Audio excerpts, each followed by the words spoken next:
welcome back to my channel. Today we're gonna start a new book series, well, partially. Last week we talked about Percy Jackson, this week we're talking about Heroes of Olympus, which is kind of a continuation of the Percy Jackson series, but with a whole bunch of new characters and a new storyline and everything.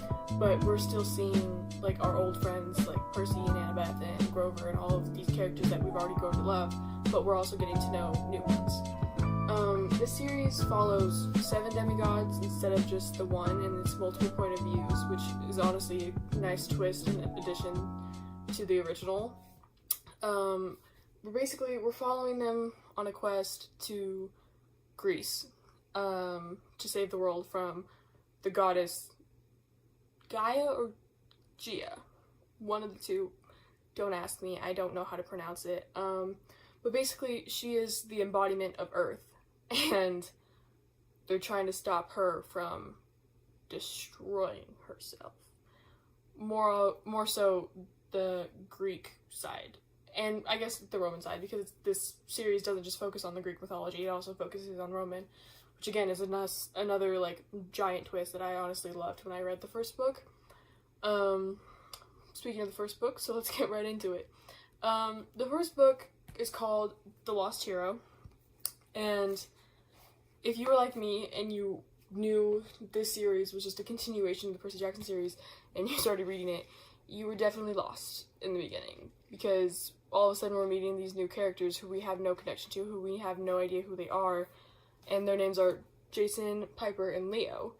But we come to find out that Jason is actually a Roman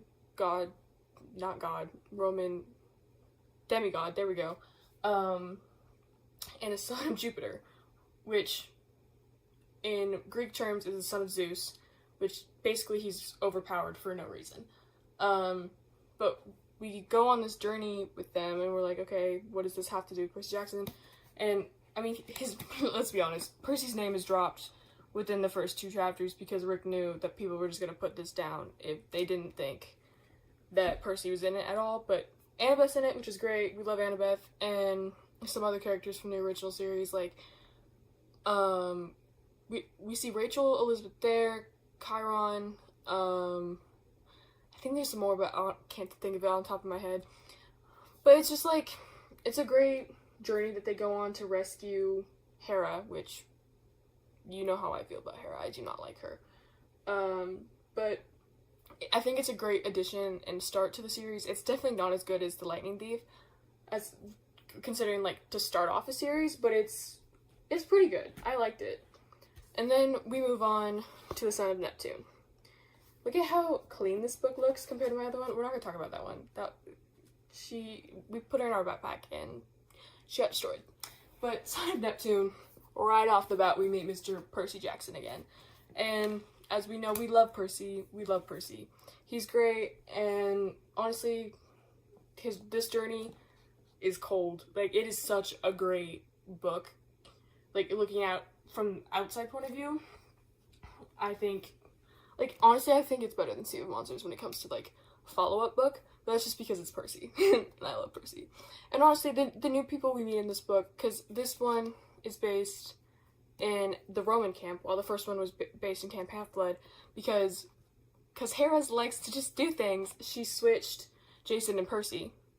Percy's the leader of CampHalf-Blood in a sense, and Jason was one of the leaders at Camp Jupiter, which is the Roman camp. And so she puts Percy in this Roman camp, and he basically, within like 3 days, becomes a leader because he's just that good. And yet again, we start seeing Percy become even more overpowered as he gets older, and he becomes more in tune with his powers and his abilities, which is honestly great.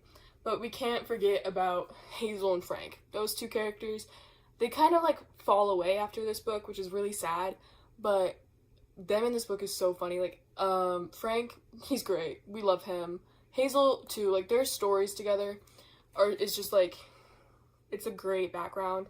And the stories themselves, like, in the addition to what's already happening, like, the craziness that's already happening, is honestly insane. Because, like, Hazel's supposed to be dead. Girl died in 1941, and she's 13.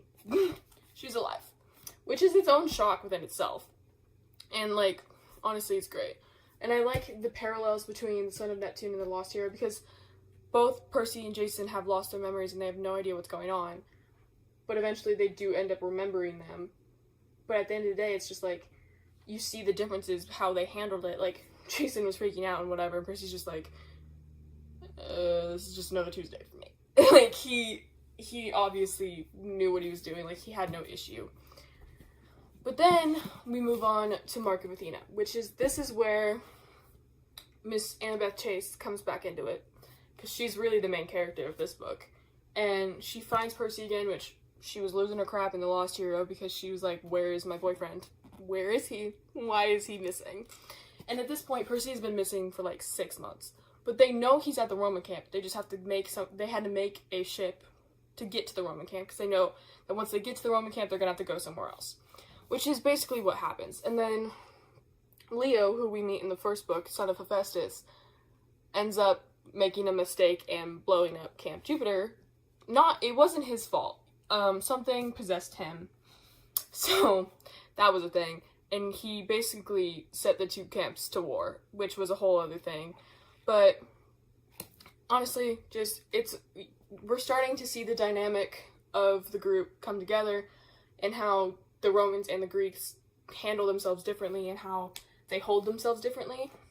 But we're also starting to see, like, the drama of the gods, because in this we learn that because the two camps have come together, like, we learned about why they were separate, because when they come together, the gods can't choose between which versions of themselves they are, like, if they're in their Roman selves or if they're in their Greek selves. Like, Athena, she can either be Venus or she can be Athena. And Annabeth is starting to realize that, like, the only way to fix this is to find the thing find the thing that the Romans stole from the Greeks, and it was a big issue back when it happened, and it's this quest that only a child of Athena can handle, and a bunch of children of Athena have tried and failed, but Miss Annabeth Chase, the icon she is, goes and does it single-handedly. Period. Queen. We also face in this story an issue with Nico.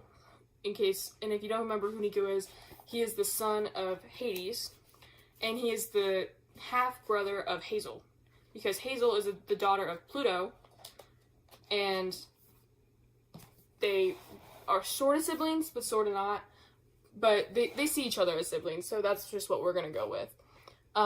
He gets captured by the giants, which are the big bads, basically the titans of this series. And so they have to go and save him while they're also facing a bunch of other issues, especially within themselves. Like, they fight with each other so often. It's kind of crazy. Like, Percy and Jason especially, because they're both known for, like, leadership roles, but then they're, like, having to fight each other for that leadership role. But then they just give up and give it to Annabeth, because it's Annabeth Chase. Who isn't going to give up to Annabeth Chase?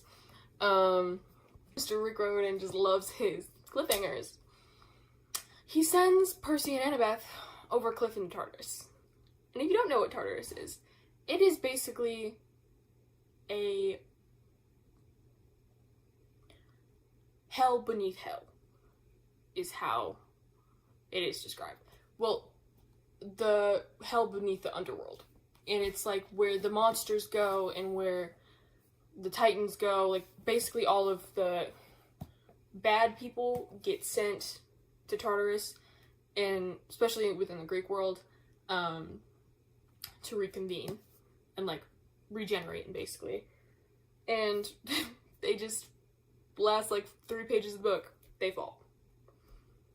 And there's nothing, like, not even that. It's the last, like, 3 sentences of the book. They fall into this pit after Annabeth saved the statue of the Athenan Parthenos, which is a giant statue of Athena that's supposed to save the camps.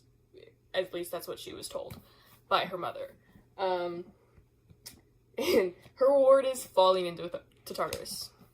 And that brings us to the House of Hades. Oh my god, this book is so good. a lot of people I've seen don't like it because really they feel like the only thing that's really happening is Percy and Annabeth in Tartarus, but like the other demigods go through a lot of crap too, like a lot of crap too, like it's just great. But just because of the book series, like they switch between POVs, like I think it's every 2 or 3 chapters. It's just it's so good.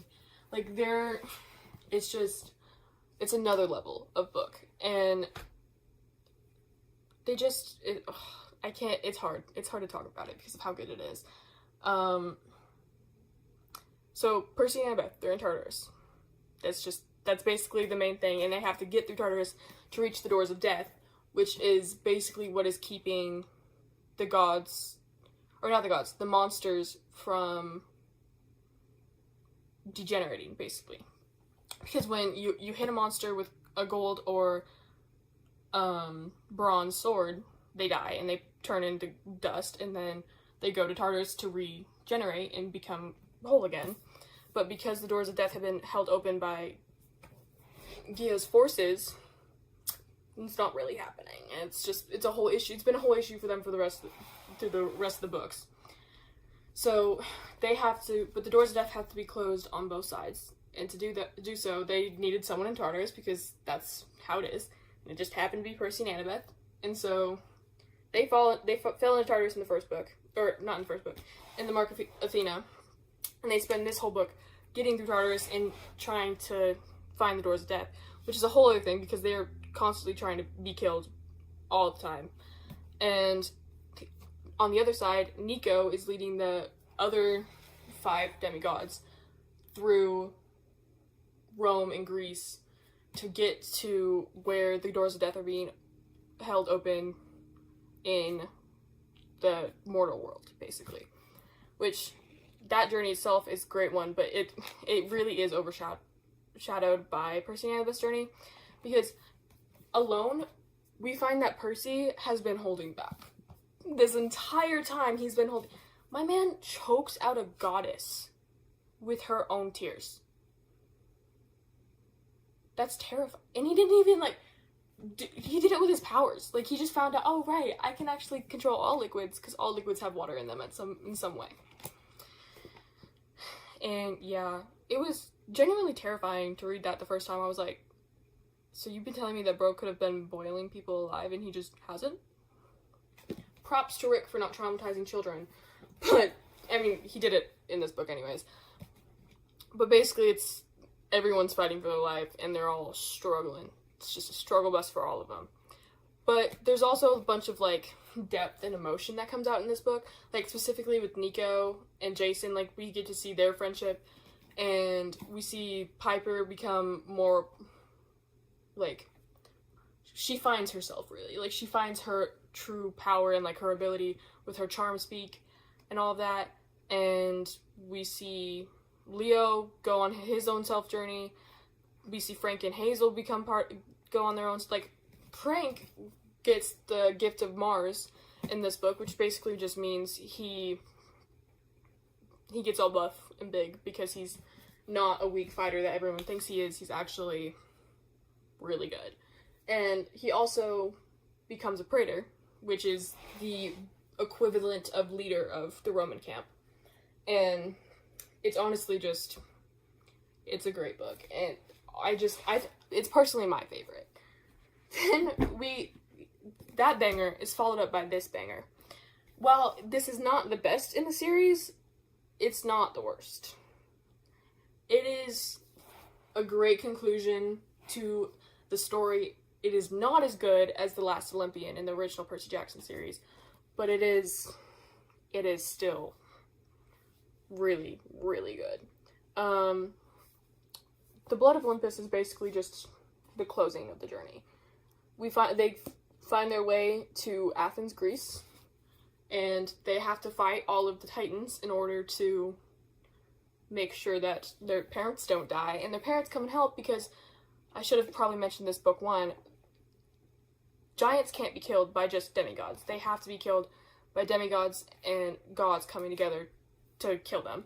And so we see the Olympians come out in both forms in their Roman and their Greek forms to fight with their children, and you just see them go ham on each other. But at the same time, we also have a subplot of Reyna, Nico, and Coach Hedge, who is basically the adult on board of the ship from the third book. Again, should have mentioned that earlier, but we got distracted by the pretty lights of Annabeth. And Reyna is mentioned, she comes up in this book because basically they are trying to find a way to get the Athena Parthenos back to CampHalf-Blood, which is where the Romans are preparing to fight a war, basically. And so in this book, Reyna comes and finds them at the end of this book when they all come out of the dungeon, basically, they're in, when they have to close the doors of death. And in this book, she left with Nico and Coach Hedge to go basically bring this giant marble statue across the world back to CampHalf-Blood. And they do make it, spoiler alert, they do make it, glad they do. And it's just, that was a great, I like that story a lot. And then the original seven, they're still dealing with their own problems because Percy and Annabeth are traumatized, which, fair enough, they just went through literal hell. And then Percy is yet again having fights with Jason.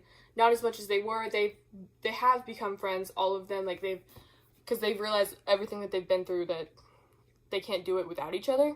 So I really liked that part, and they sort of come together as more of a family. But they get to the Athens, and they fight for their whatever. And the whole point of the book, the whole point at the end of the battle is, do not let yourselves bleed, because if 2 drops of blood fall on the ground, Gia will awake.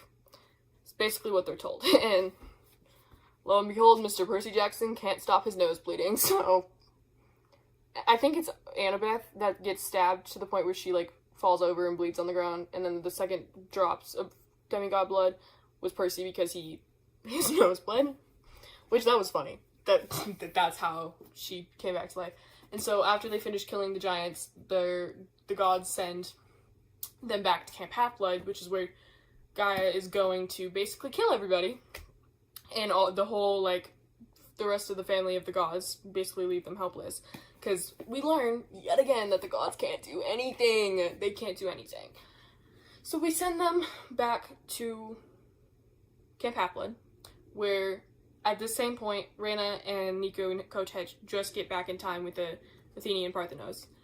And so they 7 show up and they're like, okay guys, instead of fighting each other, let's fight the army of monsters that surrounded us.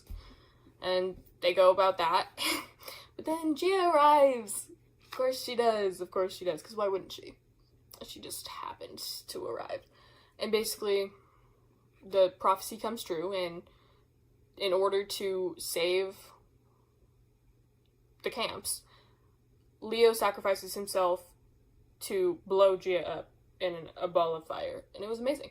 But if you really look into it, it was Leo, but it was also Octavian, who you meet in the second book, and you absolutely hate. We don't like Octavian, but he basically gets shot by a cannonball straight into Gia's face. Because Nico just lets him. Nico's just like, womp womp, basically. Which, love him for that. But it's a great wrap-up. And at the end of the book, you just see the 2 camps really just come together and start listening to each other. And you just learn so much about seeing, the differences, but also seeing the similarities. And I think it was just a great addition to the series. And a great way to close that series up. But in the end, I just think it's a great series. Do I like it more than the original series? No. Do I still read it every time I finish the original series? Yes. And I could honestly read it by itself because I like that series so much, but really you really just have to get past the first book. Which, it's not a bad book. I know people have said that. It's not a bad book, it's just you have to separate them, being Jason, Piper, and Leo, from Percy, Annabeth, and Grover, who we originally had and who we all love. We have to learn how to separate them, and once you do, you can really just love the series as a whole, separate from the original series, and I just think that not a lot of people are doing that.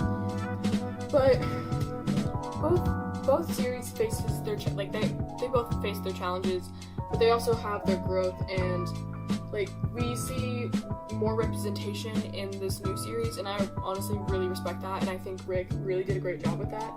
And I hope that the Percy Jackson series, like the TV show, gets to this point. Like I hope we get to see a Heroes of Olympus edition series, because that would be amazing, honestly. But yeah. In the end, the Heroes of Olympus series is more than just an adventure series. It's a story truly about like identity and friendship and just like overcoming fears and everything. Like the characters face huge challenges, both physical and emotional.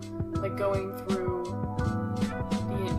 the Tartarus alone was both physically challenging for Percy and Annabeth, yet entirely mentally challenging, because now no one's going to understand like what they've been through.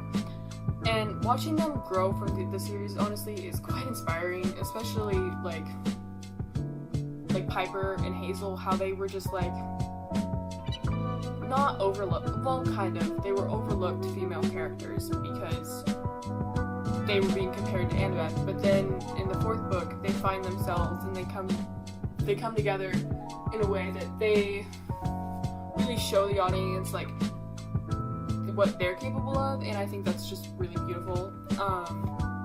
And it's just like it's great, and like the House of Hades in particular will always be a special place in my heart, because just the way it emphasizes so many different things, and it's just like it digs into each character and the importance of like where their loyalties lie and how they need to come together to like really just to come together, because this is the process for this. If they didn't go through everything that they went through in this book, and they didn't find themselves, and they didn't like really become friends in that book, they would not have been able to save everyone in this book. And I think that is just a really beautiful thing. Like even when everything was just, they were lost and they had no idea what was going on, they still found a way to find each other, and I think that was just a beautiful message that Rick wrote. And honestly, you can't go wrong with it.